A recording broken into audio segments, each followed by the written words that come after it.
some reason, you're listening to Hoppothetically. Enjoy. All right, let's spank this next one out. Okay. All right, you're walking down the street. Somebody comes up to you and they go, "Hey, why don't you do a little dance for me?" I don't even answer. I just do a little shoulder thing. But And then what if they were like, "No, come on, like do a real dance." I just get faster. I just start moving quicker. That's my. And then they go, "No, come on, like a real dance." And then I would put them up against the wall and I'd be like, "What the fuck is a real dance? Am I not enough? Is my life a waste? Did I squander the last 23 years?" And then I would just start crying so hard and I would run away. But as you're running, you hear him yell your home address. And he says, "Come back here and dance for me." I would stop running and I would walk back and I would just go back to doing the original shoulder thing, but this time with a lot more tears. He would say, "Cry harder."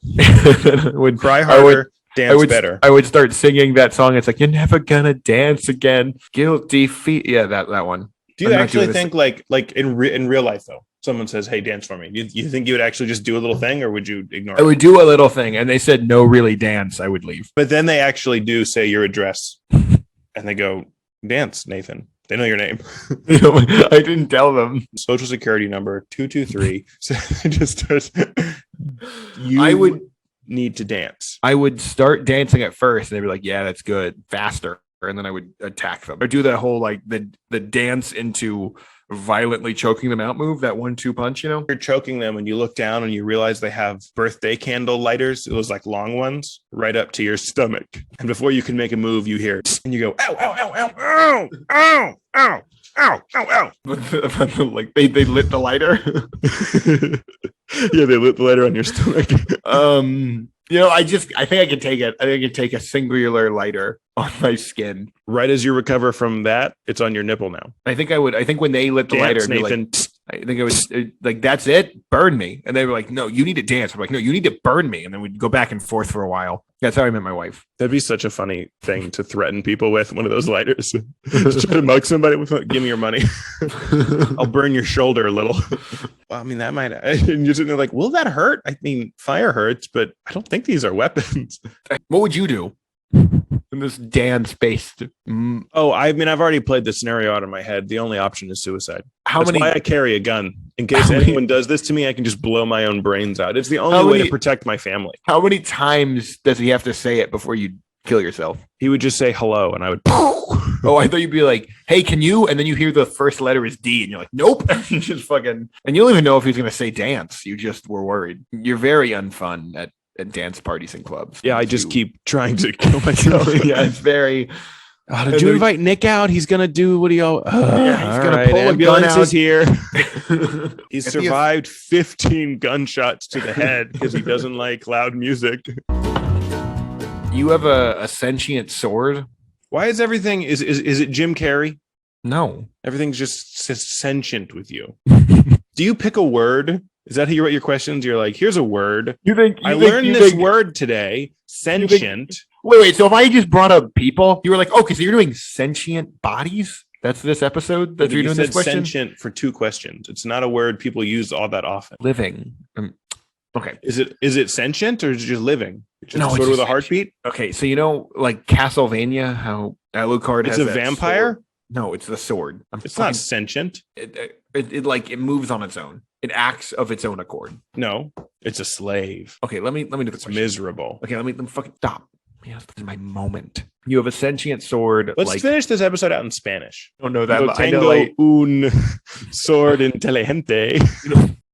I don't know what the word for sword is. Salchichas. That's sausage, but it's like probably the closest we're gonna get to sword. What's your question? Okay, can we just do this?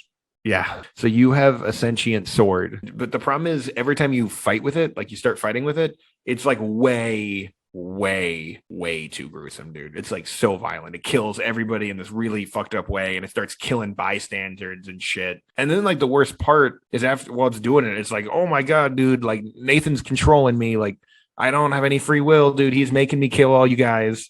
And you're like, no, dude, like I'm not doing that. Like, that's not me, dude. That's you. He's like, not only is it making me kill you guys, but we're like best friends. And you try to tell people that you're not best friends with the sentient sword, but nobody believes you, dude. And then he starts talking about how you guys, when you retire, you're going to start some like fish and chip shop and you're going to call it the swordfish. How do you get out of this situation, dude? This common situation where you have a sentient sword that's lying and is telling people that you're telling them to murder all these people and trying to start some fish and chip shop. How do you get out of this situation? It's crazy. First of all, I love the swordfish idea. People come in and like, why is it called the swordfish? And then just the sword like stabs the wall right next to their head, like it just sticks into the wall, and they're like, oh, that's why it's called the swordfish. But why is it the fish? And then just a fish stabs into the other side of the wall. How's that fish so sharp? I sharpened it with the sword. That's why it's called the swordfish. Dude, he's telling people to get her best friends and roommates in college, and that you were like his best man in his marriage. And that he's like, dude, if I could, I wouldn't slaughter you fucking children, but I would obviously have to get a sentient shield. I would have a sentient shield, and every time you hit anything against it, he would be like, ow, fuck. Is he hurt, or is he like a basket? Is he like a pill? he's just complaining. Come on. I'd have a sentient cup. He's not even going to fight. He's just going to be there. He could smash himself against someone's head. He's a suicide. He's like a kamikaze. It was an honor fighting with you. Sentient cup. Mark. My sentient cup's name is Mark. Oh, he's like a glass. What do you think I imagine like a no. Remember when I said cup and I didn't say fucking goblet? No, it's Castlevania world. Cups are goblets, dude. Some of them are just cups, though. No, dude. It's everything is. There's vampires everywhere, dude. No one's figuring out like if you lived in a world with vampires, tell me you wouldn't use a goblet. It's a regular cup, okay, and it says Bass Pro Shop on it, and it's alive.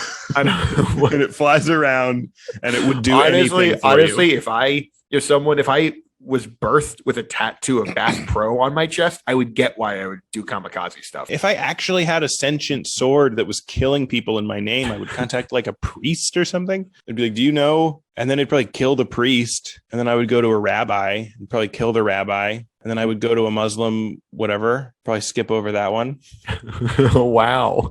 Dude, I feel like you would call the priest and be like, dude, there's a sentient sword killing in my name. And he's like, is it Kevin? And they're like, what? And like, is the sword's name? And you ask the sword, is your name Kevin? He's like, yeah, I'm Kevin. And you're like, yeah, it is Kevin. Like, oh, we don't do that. We don't.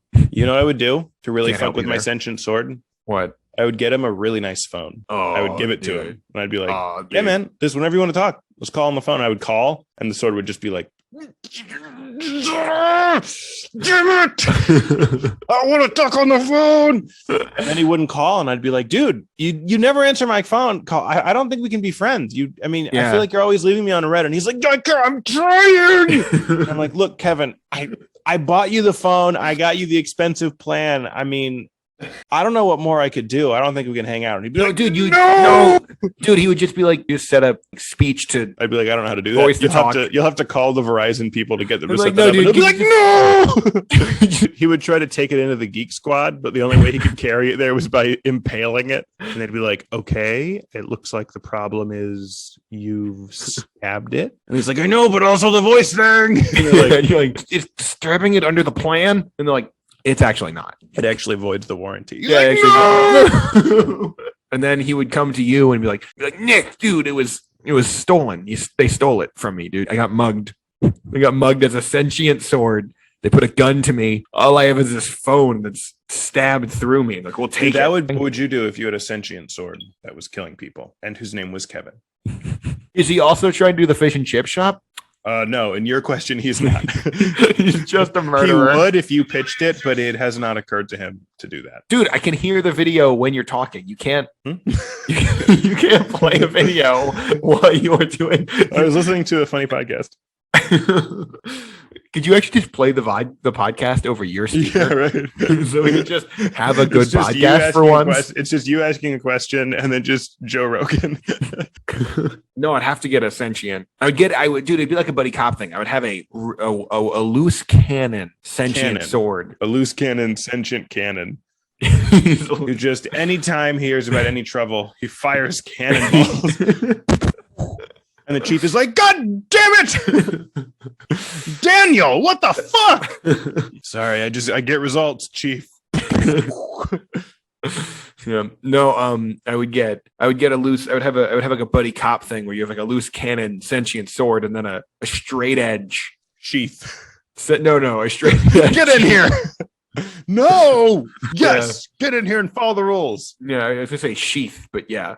I'd have a straight edge. I said a sheath. Oh, okay. You just stole my joke. You didn't even let me finish. You just said my punchline. Did you think I said sheep? I think you said chief. No, a sheath. Like a chief of police. No, a sheath of sword. Yeah, I know. That was You know what? I said sheep. It's a loose cannon sword and a straight edge sheep who's like, bad job. Dude, I'm just gonna ask you, did you clearly take the end of my joke? Did you just I wasn't sure if you'd get there. You think I wouldn't get sheath? You think I wasn't going buddy cop, sword and sheath? I thought you were going to say another sword. Why? Why would I you say dual that? wield? You're about to stab with your loose cannon sword, and then it blocks with the other sword, and you just keep smacking your swords. Yeah, it makes beautiful music. They sword fight it in the distance, and that sets a tone for how me and the other person should sword fight with my third sword. Do you mean your dong? Yeah. You fight him with your dong. I whip out my stop it, you criminal, and you wag your dick around and you smack him on the cheeks. And they're like, don't you think pulling out your dick with two sentient swords is kind of a hat on a hat? Like, isn't that kind of like you already have two? It's kind of like two gimmicks. Yeah, they're like, a lot is happening here. And you're like, eat my dick. But you don't mean literally. You mean like figuratively. Face my wrath. You know the sack tap where you smack someone on the balls with the back of your hand? Yeah. You have to get this going. It's called sack-dapping. And you go up to someone's balls and you give them one of the you dap up their balls. So I guess if you can't see this, you sort of just twist with your hand, you scoop under or to the side of their testicles, and then kind of in a come hither motion, pull it back, like pull the balls up and back, and then slide your hand out. So it should be like. I imagined it's like you had two yo-yos that you let like kind of twist around. Like you're doing it with your hands, not with your balls. You're not just like smacking your genitals into their genitals. I thought you were. Actually, what's your take on the sack dap? Mine was a hand to balls, but it's not like yours is balls to balls. Mine is you get your balls nice and warm, so they're real loose and they're dangly, and then you sling them at the other person, and they do the same thing from the other direction. And the two balls, the sacks entangle and twist. And then you pull back. Yeah, and they untangle. And then you're like, "How you doing, cuz? Good to see you." Yeah, no, you don't. No. Afterwards, you don't talk to them for like a few years. You block their contact number, and you're like, "I'm never seeing Kevin again." Wait, I thought Kevin was a sword. You throw your balls into Kevin the sword. The sword has Kevin the sword have balls. Yeah, it comes. It's his. And he doesn't have. Your hand is covered by a scrotum sack. Yeah. The maker actually didn't. He didn't initially make a sentient sword. He just made a sword with a ball sack guard and went, you know what? I shouldn't have to touch this. When a sword does hit the ball sack guard, you're like, oh, my hand doesn't hurt. And the sword's like, oh my God. Just like, oh, my balls. I think it'd be awesome because when you had sword in the sheath, the balls would be dangling down the sword. And then when you flipped it over to use it, they would flip and then slide down your hand. Yeah, he actually just wanted a very malleable guard. So he put two balls as weights to pull it down when you carried it over yourself. He didn't realize he went actually like a decade with this design. And then someone else saw it and like, dude, is your sort of a ball sack? And he's like, oh, fuck. And he had to make it sentient after that. And that's how Kevin was born. Does cum shoot out the tip of Kevin? Yeah. Obviously. No. He stabs people and then shoots out. No. He stabs them and then he goes like, oh, and you're like, what? And he's like, I didn't use protection. And then he throws like a few $100s on your body. When you're wielding Kevin, you can feel that the balls are full. You don't fight in the winter. The guard doesn't protect shit. He's a summer sword. That's what he says. Mm-hmm. In this situation, it's like when they're still writing the Bible, like BC. It was originally called the Bible. Yeah. They go, we're writing the Bible. They were English. They were an obnoxious English accent. Oi, Jerusalem sure is pretty. Let's get on with this Bible. So God was like, hey guys, it's not cool to eat meat. As a group, we've whittled it down to just not eating during Lent, but also fish doesn't count as meat. So that's what we've whittled it down to. That's where we're at in the bargaining. But you're not a beta male. You're a fucking Sigma Chad, dude. And you can get a better deal. What's your strategy to negotiate with God? In any negotiations, you have to be willing to walk away. Yeah. So God's like, if you don't do this, you go to hell. I go, well, I guess we agree to disagree. And he's like, no, you will go to hell. I'm like, hey, I think we'll have to part ways as friends. And he's like, you will burn for all eternity. And I'd be like, if you change your mind and you want to revisit, that would be fine. And then I would turn around and just, oh God, and I would be in hell. So my angle would be that I would try to convince God in the way that God doesn't consider fish meat. I would be like, cows aren't meat. Look at these bitch cows. And I would just start punching cows. And I'd be like, you think meat would just take this? Like, I would just punch cows in the stomach. I would just keep punching a cow. I'd be like, does this look like meat to you? You want to see some meat? And I'd show God my guns, my huge biceps. And I'd be like, this is meat. You don't eat this on Fridays. Show my dong. You want some meat? You want some cum in your face, God? Where's your hot little son? Oh. Sorry. What? I'm worried that we got 2 weeks into arbitration. We got it down to you only don't eat meat on Fridays during Lent. He's like, okay, I'll give you one meat and then we're done. And then fucking Kevin from work goes, is this fish. The sword again? Why is every fake name you come up with Kevin? Are you really stupid? Can you only come up with the name Kevin? No, I'm building a story. No, we've established anytime it's Kevin, it's the sword with balls. All right, you work with the sword with balls. Yeah, he's a coworker. What are you? Are you an assassin like Kevin? No. Kevin has a day job? Yeah, I thought he just killed people. No, dude, that's a hobby. How are you going to monetize that? What are you going to make? All right, fine. You work with a sword with balls. Named Kevin, and we are on the negotiations, not eating meat against God. Right. Okay. What does Kevin the sword say? He throws that fish immediately, and you're like, Kevin, you're a sword. You don't even eat meat. And he's like, well, how will my sword fish? I come? No. He doesn't even say that. He's like, dude, how will we gotta get more people to come in. Now we can get all these customers on Friday for the swordfish. And you're like, you're still on the swordfish, Kevin? And he's like, I've been thinking about this whole time, dude. Then God's like, hey, why is it called the swordfish? And then Kevin stabs the wall next to God's head, like, and he's like, whoa. That's why it's called the swordfish. Yeah, dude, where does the fish come in? And then someone throws a fish at God and it smacks him on the face. No, that's not a fish sound. It's Forrest Gump, but instead of Tom Hanks, it's Forrest Gump, the character, is replaced by Joe Biden. How different is the movie? They're like, run, Forrest. And he's like, the kids like to touch my legs. Yeah, no, the whole thing is just him sitting at a bench with a woman, and he keeps asking her to straighten his leg hair. At the end of the movie, on the bench with the woman, she's like, is any of that true? And he's like, I don't think so. All right, remake of Forrest Gump, but to make it more equitable and inclusive, every character is retarded, not just Forrest Gump. They're like, run, Forrest, and then Forrest starts running, and then they also start running. Yeah, they're both running. Just the whole town starts running. No. Run, Forrest, and then Forrest is like, run, Jenny, and then they both just run. He meets Nixon. And then Forrest is like, run, Nixon. And Nixon's like, okay. Forrest and Nixon run. That one scene where he's running across the country and everyone's running with him, that is the only scene that's exactly the same. That's exactly the same. It makes a lot of sense. Nixon's there. He's like, I am not a crook. I'm a runner. How could I have been doing crookery when I was running? Wait, so what was your actual question? What if Forrest Gump was Joe Biden? Sleepy Joe. He'd be the president. He would shake his own hand, but people wouldn't be that confused about it. That'd be so funny if Biden had a thing after his speech, he shook his own hand. He's just like, pleasure working with you. Yeah. During the time of Forrest Gump, when that set, I think Joe Biden would have still been like in politics. Right, it would be old Joe Biden doing all this ping pong and running. And then there would be a young, ambitious Joe Biden who would be like, there's an older version of me who's like fighting in Vietnam and like playing ping pong and shrimping. I feel weird about that. What would you do if you found out there was another version of you, but he was shrimping? What would you do with that knowledge? I would do the same thing Joe Biden did. I would sponsor the 1994 crime bill. I'd be like, we have to lock everyone up.